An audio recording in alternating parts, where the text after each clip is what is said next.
इधर कुछ वीडियोस, कुछ लेक्चर्स, कुछ बातें, एक फ़िक्र देने की कोशिश मैंने इस सिलसिले में की है कि इंसान अपने अपने रिश्तेदारों से, अपने क़रबा से दूर हो रहा है। और एक दौर था पुराना जब लोग अपनों की बहुत कदर करते थे कि हमारे कबीले का है, ये हमारे वतन का है, ये हमारे मोहल्ले का है, ये हमारा रिश्तेदार है, ये हमारा सगा रिश्तेदार है। इसकी बड़ी अहमियत होती थी। यकीन मानिएगा अब ये अहमियत ख़त्म हो गई है। अब एक हाथ दे एक हाथ ले, बल्कि अपनों से तो लोग ज़्यादा बदजन रहते हैं। बदजन कहने का मतलब ये होता है कि उनकी अच्छी चीज़ें भी हमें ख़राब लगती हैं।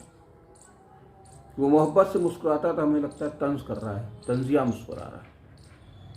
शायद तकलीफ़ें होती है, अपनों के साथ आदमी ज़्यादा रहता है और इंसान की एक फितरत होती है कि वो अच्छी बातें कम याद रखता है, मोहब्बत कम याद रखता है, भूल जाता है। ज़रा सी बुराई, ज़रा सी कमियां उसको लग जाती हैं। लेकिन अब इसी के साथ साथ हम बहुत बार अपने रिश्तेदारों से नाराज़ हो जाते हैं। नाराज़ होने पे जब हमें ये लगता है कि उसकी सेहत पर कोई फ़र्क नहीं पड़ा, तो हमें उसे तकलीफ़ और दर्द देने लगते हैं, छेड़ते हैं, पीछे से झूठ उसके बारे में बोलते हैं, ग़ीबतें करते हैं। हम ये भूल जाते हैं कि ये जितने भी काम हम दुनिया में जो अपने रिश्तेदार को, अपने करीब वालों को परेशान करने की, तकलीफ़ देने के लिए कर रहे हैं, उतने ही हम जहन्नम के करीब जाते जा रहे हैं। उसका कुछ नहीं हो रहा है। जो कुछ हो रहा है, मैंने झूठ अफवाह फैलाई, सज़ा मेरी तय हो गई। देखिए, यहाँ कहता चलो कि हर चीज़ के लिए जो कुरान ने कहा है, हदीस में कहा है, देखिए आप इंसान हैं, कुरान ने बेस समझाया, बेसिक चीज़ें दे दी, हदीस ने हमें गाइड किया है, लेकिन अक्ल दी है इंसान ने कि हर इंसान समझ सकता है कि जब मैंने ग़ीबत की किसी की तो गुनाह मेरे से में आया है, गुनाह आया है तो सज़ा मिलेगी। मैंने किसी पर तोहमत लगाई है तो उसे तकलीफ़ पहुंची है, उसकी इज्जत ख़त्म हुई है, इसकी सज़ा मुझे मिलेगी। मेरे लिए जहन्नम तय है जब तक कि मैं उससे माफ़ी न मांगूं और सामने वाला मुझे माफ़ न कर दे। यहाँ पे ये कोई दलील नहीं होगी कि भाई उसने भी ऐसा कहा था, उसने मुझे गाली दी थी, उसने मेरे परेशान किया, या उसने भी मुझे तोहमत लगाई होगी। उसने अपने अमालनामा खुद लिखा था, आप अपना अच्छा लिखते, आप सब्र कर जाते। भाई जन्नत इतनी आसान तो है नहीं, कुछ करेंगे तब तो मिलेगी, सब्र करेंगे तो मिलेगी। अगर आप सब्र ही नहीं करेंगे, बेलगाम से हैं, उसने भी गाली दी, आपने भी गाली दी, उसने भी मारा, आपने भी मारा। यह और बात है कि पहल करने वाली की सज़ा ज़्यादा होती है, जवाब देने वाली की सज़ा कम होती है, लेकिन बहरहाल सज़ा है।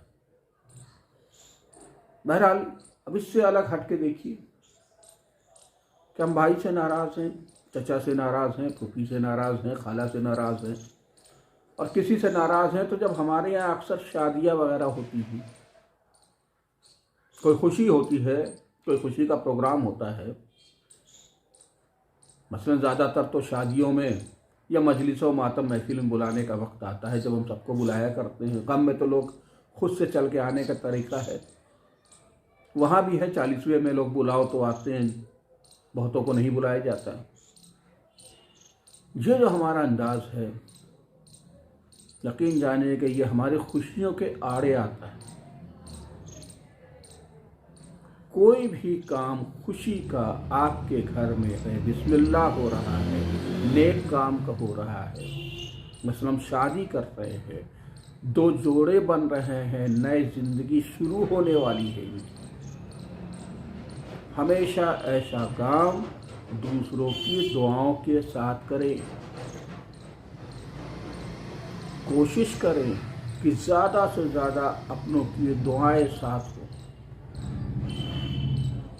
इसी में कामयाबी छिपी थी। शादी कामयाब नहीं हुई, पता नहीं आपने किस तरीके से शादी की थी, कितनों की दुआएं ली थी और कितनों की बद्दुआएं ले ली थी।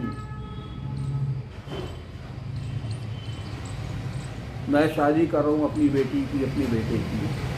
चचा नालायक ही सही, पड़ोस में रहता है, उसे तो मैं नहीं बुलाऊंगा। क्यों? उससे उसकी तौहीन होगी। अच्छा, आपने नहीं बुलाया, वो लायक था नालायक और बात, उसके दिल में तकलीफ होगी, उसे रंज होगा। दुनिया के लोग और छेड़ के पूछेंगे, क्या भाई तुम्हें नहीं बुलाया, चाका चचया हो तुम? तो हो सकता है उसकी आंखों में आंसू भी आ जाए। ये जो आंसू, ये जो तकलीफ है, ये नया लड़का जोड़ा बना रहे हैं, आप निकाह कर रहे हैं, उसकी ज़िंदगी की बिस्मिल्लाह कर रहे हैं, उसकी खुशियों के आड़े आ जाएगा, उसकी खुशियों के रास्ते में रुकावट हो जाएगी।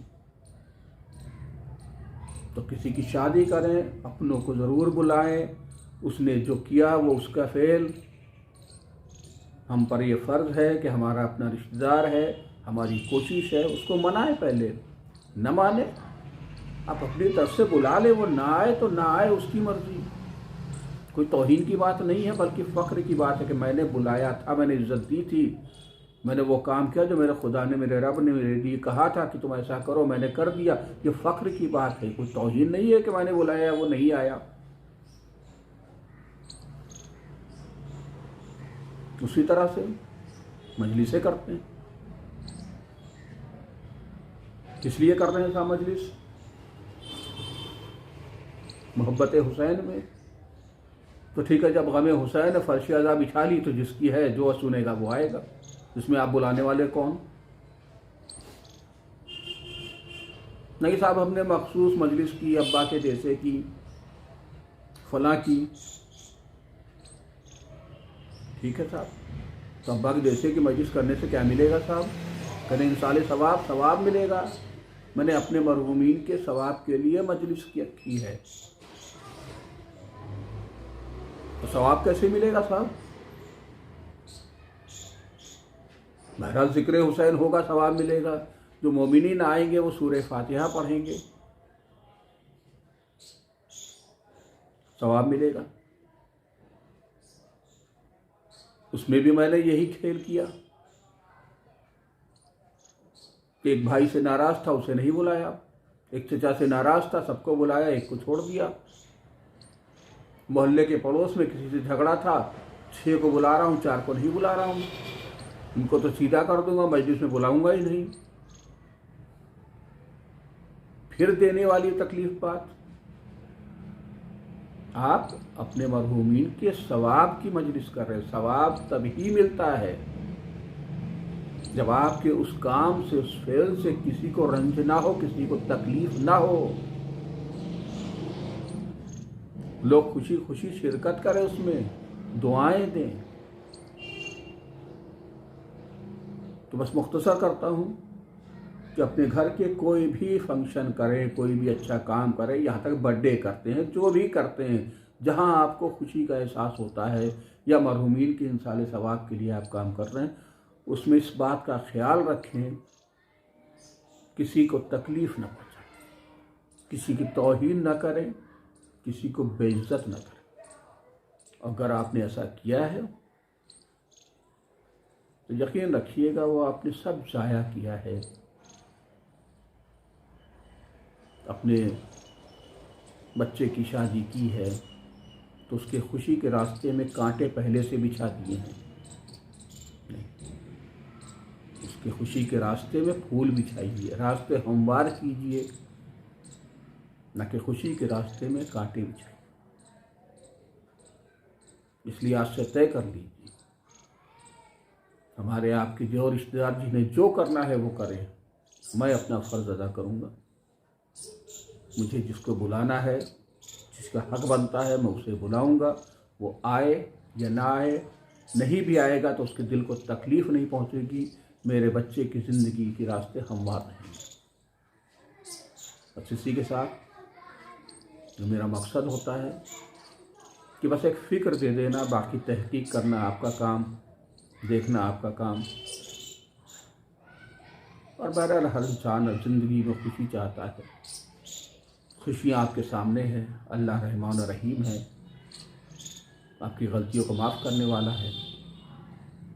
उसकी बारगाह में हाथ उठा के दुआ करें, अल्लाह हम सबको तौफीक दे, हम ज़िंदगी में कभी किसी को तकलीफ़ न पहुँचा। आमीन।